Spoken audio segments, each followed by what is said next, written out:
Olá, irmãos. Aqui quem fala é o irmão Jean. Eu estou aqui com meu irmão, o irmão Jairo. Nós temos aqui uma informação que gostaríamos de compartilhar com vocês, que nós achamos essa informação muito importante, principalmente para reforçar a fé dos irmãos nesse momento. E eu vou contar uma breve história de como surgiu essa ideia, essa, essa, Esse esse, essa, ref- entendimento em relação ao Apocalipse, a profecia do Apocalipse dada pelo nosso Salvador. Nós entramos em uma análise aqui sobre a Escritura e conseguimos achar um entendimento que é muito plausível em relação à profecia. Ou seja, nesse momento em que muitas pessoas estão colocando a profecia em descrédito, nós simplesmente não nos entregamos, nós simplesmente não fomos enganados e, e nós vamos seguir com a nossa fé. E eu vou fazer um pequeno resumo assim de como a gente chegou a essa conclusão. No dia 13 de março agora, quando foi escolhido o novo Papa, quando eu soube da notícia, eu fiquei meio desacreditado, meio triste, desanimado acerca da profecia. E então eu cheguei e dei a notícia para o meu irmão. Ele também não sabia. Quando ele soube da notícia, ele também. Logo eu vi que tinha alguma coisa de estranho em relação a esse novo Papa ser argentino, pois os outros sempre foram da Europa, eles foram escolhidos da Europa e esse foi da América do Sul. E isso é muito estranho. Eu achei que tinha alguma coisa errada e um dia antes desse Papa vir, eu já tinha dito que podia vir, podia ser eleito um Papa negro, mas eu ia saber qual era a farsa que eles iam inventar com esse novo Papa aí. Eu sou testemunha. Ele falou isso realmente para mim e eu concordei com ele e disse que se surgisse um Papa diferente, de acordo com a profecia que a gente tinha um entendimento sobre ela, nós iríamos descobrir. Muitos até falaram aí no YouTube que ia deixar de mão a Bíblia, a Escritura, ia deixar de lado, ia até queimar, mas eu botei primeiro a profecia do nosso Salvador, que a palavra dele nunca irá passar. O céu e a terra passará, mas a verdade nas Escrituras vai prevalecer sobre a mentira desses senhores aí do mundo que manipulam a humanidade com essas mentiras que irão cair. Então, eu fiz a seguinte questionamento para ele nessa hora. Eu perguntei: num momento como esse, qual o pão verdadeiro que nós poderíamos compartilhar com os irmãos? Nesse momento tão crucial para fortalecer a fé. E não deixar que caia, que os incrédulos, os escarnecedores execrem a profecia de nosso Salvador, que é muito importante. E ela vai ser, nesses últimos dias, vai ser provada a fé. O Salvador vai provar a fé dos escolhidos, o máximo possível. Então, nesse momento, ele começou a refletir, a analisar as possibilidades e me sugeriu uma ideia, que é a ideia que a gente vai passar para vocês agora. E depois dessa ideia, nós ficamos lendo o capítulo 13 e o capítulo 17 do Apocalipse para ver se essa ideia que a gente teve, se ela quebrava algum ponto da profecia. E por incrível que pareça, tanto não quebrou nenhum ponto da profecia, Até fortaleceu mais ainda. pois é, ela fortaleceu mais ainda a profecia.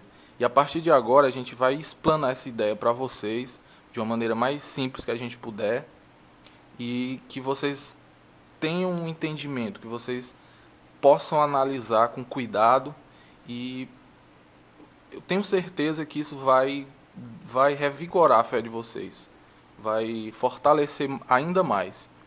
Vamos lá, a ideia que ele me passou.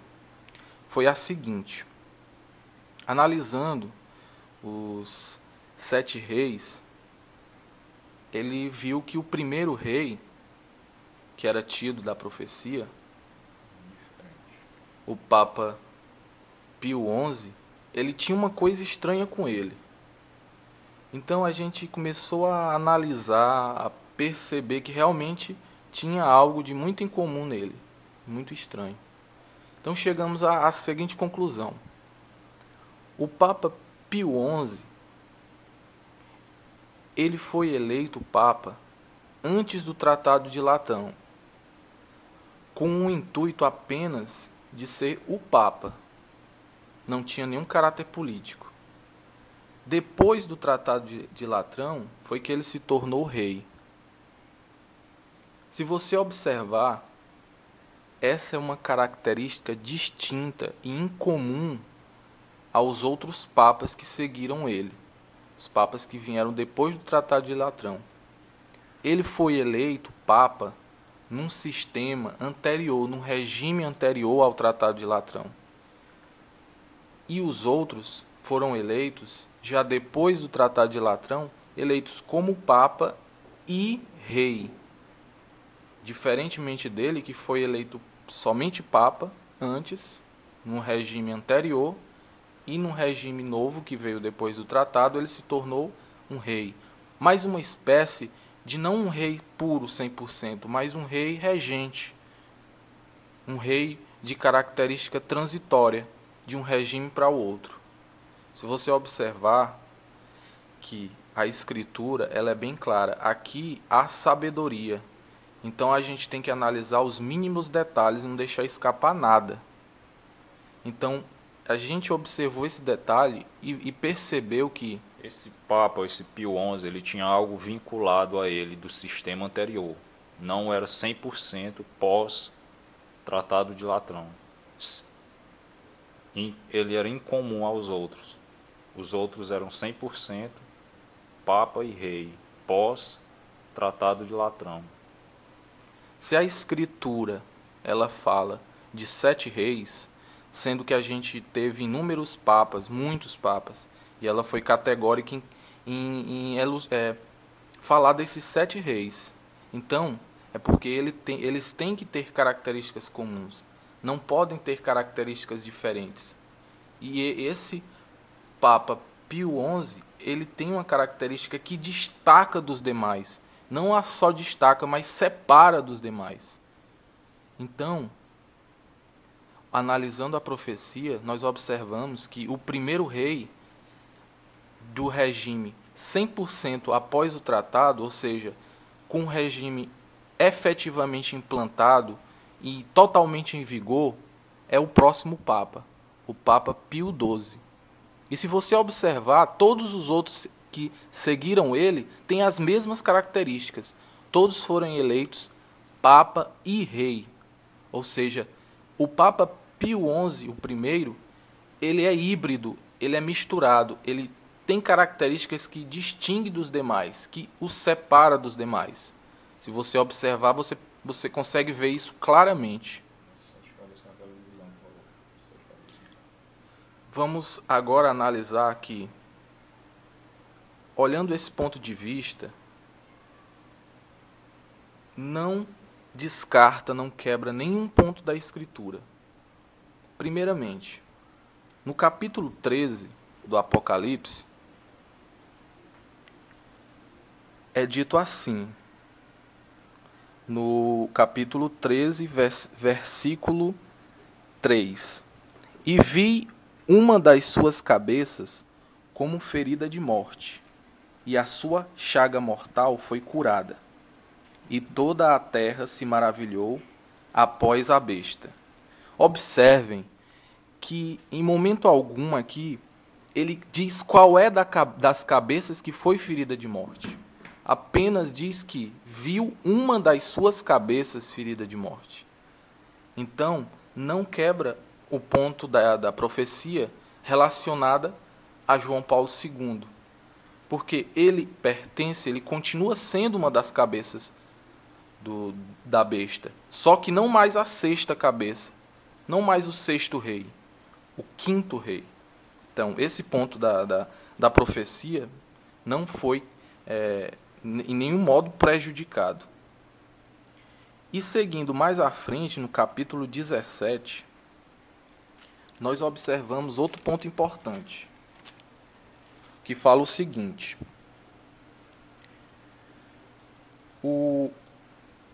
E veio um dos 7 anjos que tinham as 7 taças e falou comigo, dizendo: Vem, mostrar-te-ei a condenação da grande prostituta que está assentada sobre muitas águas.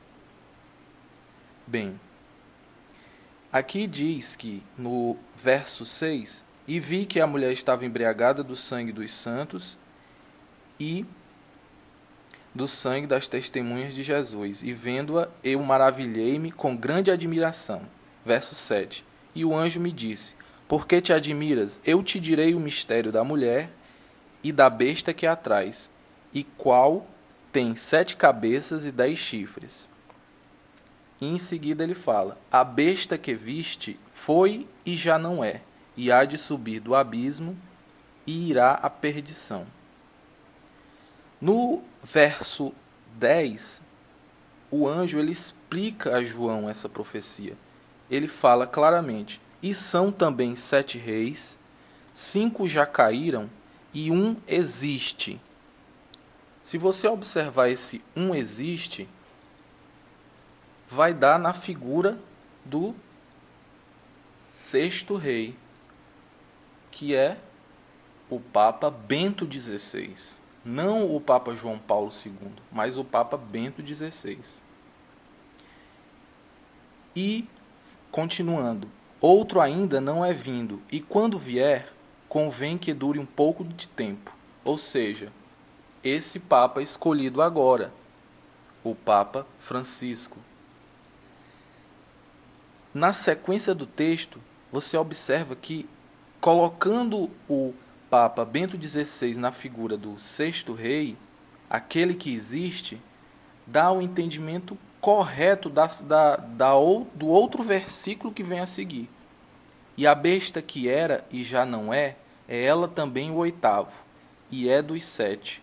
Ou seja, a besta que era, a gente relacionando ela com uma cabeça de destaque, que foi a ferida de morte, é o João Paulo II, realmente. Aqui concorda, porque se um existe é o Papa Bento XVI, então a besta era e já não é. Ou seja, ela era um rei. Ela já caiu. Já caiu e faz parte dos 5. E faz parte dos 5. Se nós considerarmos esse um existe como do modo antigo da interpretação da profecia como sendo João Paulo, então descaracterizaria, porque era para estar escrito a besta é, e ela também será o oitavo. Não, a besta era. Então se ela era, então é porque um existe é Bento XVI, a besta que era e já não é, por quê? Pois morreu, pois foi para o abismo. E ela não é mais Papa, ela morreu. Era e já não é. Faz parte então dos 5.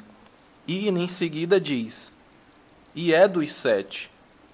Consequentemente, quando a Escritura fala que 5 já caíram, ela em momento algum está explicitando para descartar esses 5. Não, ela só está dando a informação que 5 já caíram. Ou seja, os 5 primeiros reis já caíram. Pode-se interpretar, morreram, foram para o abismo ou algo parecido. Um existe, é o Papa Bento XVI. E a besta que era e já não é, ou seja, ela faz parte dos 5, porque ela era e já não é. E ela também é o oitavo, e é dos 7. Ou seja, João Paulo sendo o quinto rei, sendo a cabeça ferida de morte, que essa característica cai muito bem na figura do João Paulo II, pela história que nós já conhecemos, ela se encaixa perfeitamente. Ela era e já não é. E ela também é o oitavo, e é dos 7. E ainda fortalece ainda mais, pois ele já não é. E isso leva a entender que ele é um dos 5, pois os 5 já caíram. Exatamente. E quando fala que um existe, não está dizendo que ele morreu.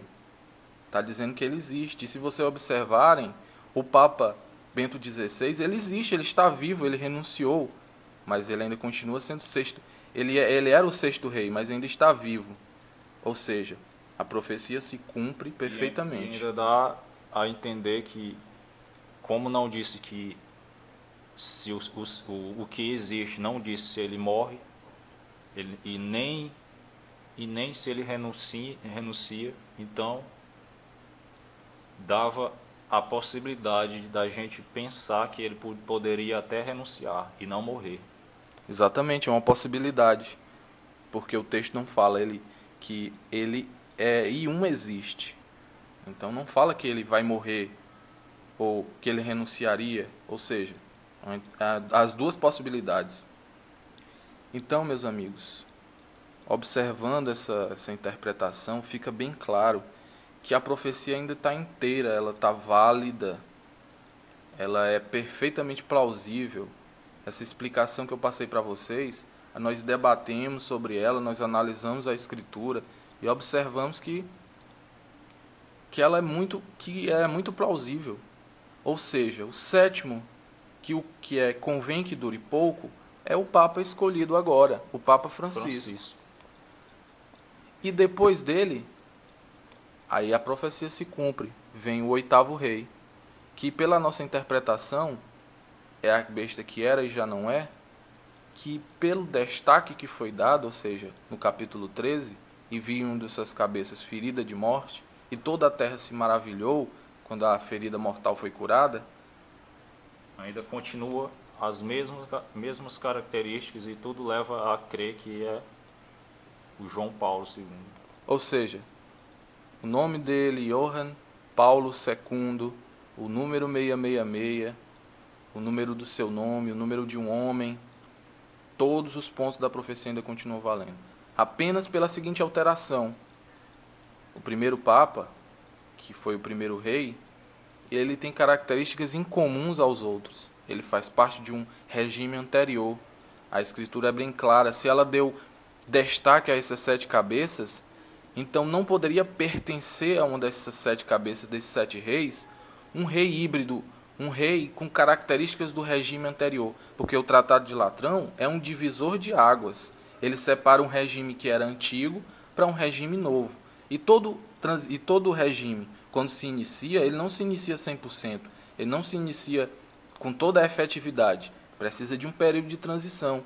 E justamente foi o papel desse Papa Pio XI fazer esse papel de transição como um rei regente. Não como um rei 100% pós o tratado. 100% com todas as características semelhantes aos outros. Ele tem características diferentes que o destacam e o separam dos outros. Então, as 7 cabeças, se concluiu a 7ª com o Papa Francisco agora, e o 8º ainda vai vir. E que todos os pontos da profecia que levam a crer que é João Paulo II ainda estão valendo e até reforçados. Então, irmãos, guardem essas palavras, analisem bem essa nossa mensagem. A nossa fé foi renovada com esse entendimento. Vocês estão desanimados, que fortaleçam cada vez mais a fé na Escritura e na profecia do nosso Salvador, pois ela está aí e é para ser entendida pelos sábios e levada a repartir para os irmãos. E não esqueçam que o engano de Satanás será da maneira mais eficaz possível. E, se possível, enganariam até os escolhidos, mas não vai enganar. A mim não enganou. E a você, irmão, que está escutando essas palavras, analise bem. E a você também não vai enganar. Você vai conseguir analisar e você vai perceber que realmente a profecia está em pé, está valendo. E essa profecia foi deixada pelo nosso Salvador. E ela vai se cumprir em todos os detalhes dela. E renove a sua fé e mantenha a cabeça erguida. Não deixem que tripudiem em cima de você. Os incrédulos riem de você ou façam chacota, qualquer coisa. Não ligue para isso. Não ligue. Porque aqui há entendimento. E você viu que esse entendimento é só você olhar nos detalhes. Porque a Escritura é para os servos do Salvador. E os servos, pelo Espírito Santo, ele dá esse poder de entendimento a gente. Ele nunca deixa a nossa fé fraquejar, nunca deixa o nosso entendimento ser ludibriado por armação nenhuma desses senhores do mundo ou o que quer que seja. Então, fiquem atentos, levem suas vidas da melhor maneira, respeitando a vontade do Criador, as coisas do Criador, e que com certeza nós seremos os escolhidos. Com certeza, não digo certeza, mas pela benevolência do Criador, Estamos perseverando. e assim continuaremos, perseverando sempre.